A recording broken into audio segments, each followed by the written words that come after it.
Hi, I'm Jordan, And I'm Michelle. and tonight we're releasing 3 paintings that we call the New York Trilogy. Before we show you these, please make sure that you look at all 3 of them together, not just 1 or 2 individually, because they're meant to give incredible hope, not fear, even if it seems like a warning only. Fear is basically trust in the wrong thing.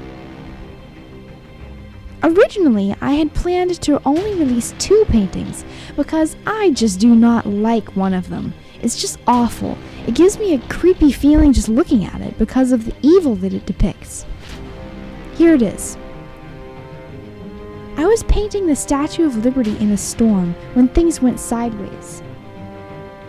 I was painting a sea of billowing clouds when they began looking like high waves of water crashing around her. Look at the background. Then I noticed that the shadow kind of took a life of its own. It's off kilter just a little bit, and when I went to correct it like I normally would, God said, "Leave it." Then I knew that the shadow was supposed to look like that. It looks like it's about to attack Lady Liberty from behind while she's oblivious. It's about to attack at a moment when the storm is rising and she'll be helpless. Is it showing a surprise attack? Is it a demonic spirit? Is it plotting evil? Does it show that our liberties and freedoms are under attack? Whatever it depicts, it's dark and ominous, not at all like the paintings I usually paint. The fact that it's her shadow that's attacking her own self shows that the evil is here. It's not from the outside, it's within. She attacks herself. So, a few years ago, I had a dream of New York. And it started off high. And I was coming in over top of the Statue of Liberty with her to my left. I could see her back. And as I came down, I noticed that there was water very, very high, extremely high. And as I came around and my face was looking toward the financial district, I couldn't see anything but sand. There was a beach or a spit there. Now granted, I was up high, so when I looked down and I was looking at the sand, maybe there were some buildings there.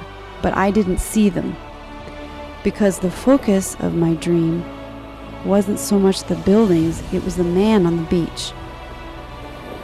He was walking and he was the only one there, and I recognized him as being Jesus.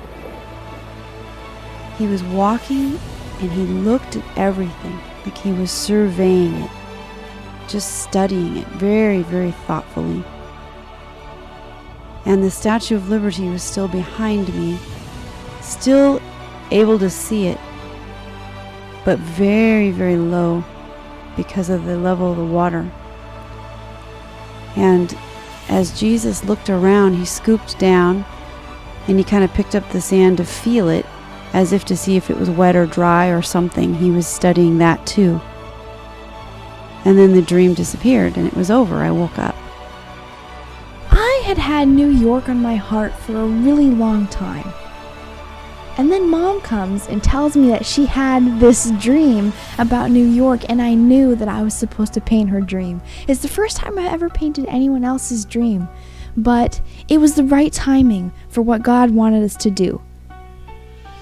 You see the figure of the man standing there? It's Jesus. Now, Mom and I have seen Jesus just a couple of times in our lives, and both times he was surveying the scene very carefully, like a craftsman before he moved to do something. The first time that we saw him do this was when Mom was healed. The second time that we saw him surveying something was right before he healed a man's legs. And this man was in a wheelchair. He didn't have a femur bone. Yes, Lord. Yes, Lord. Be strengthened by the power of His might. Yes, Lord. Be strengthened by the power. Let's go, Albert. Come on. Let's go. Jesus walked up to him and picked up his leg and kind of looked at it, surveying it, looking at the length, that kind of a thing. And the man got up and walked. He was completely healed. Whenever we see Jesus surveying something that's damaged, we have seen him heal. Jesus is surveying New York from the beach because he is the master craftsman who heals. Now, does my painting mean that New York will be destroyed completely? He didn't tell us. But what he did tell us is that the United States pushed him away, and he is still merciful enough to send his son to survey the damage and heal whomever will turn to him. What about God's people? You know that there's always a remnant, right? A remnant of his own that's safe? Here is a painting of that remnant, with Jesus standing on the sand overseeing. Even without a detailed face on the figure, his nature can be seen. It's Yeshua. Yeshua means salvation. It means to save. Now look, no matter what happens to New York, no matter what happens to America, God is not going to leave his people.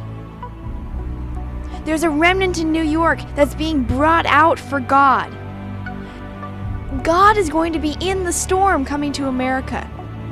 He's bringing his people out, bringing out the wheat from the tares. It's going to be a great awakening and a great shaking.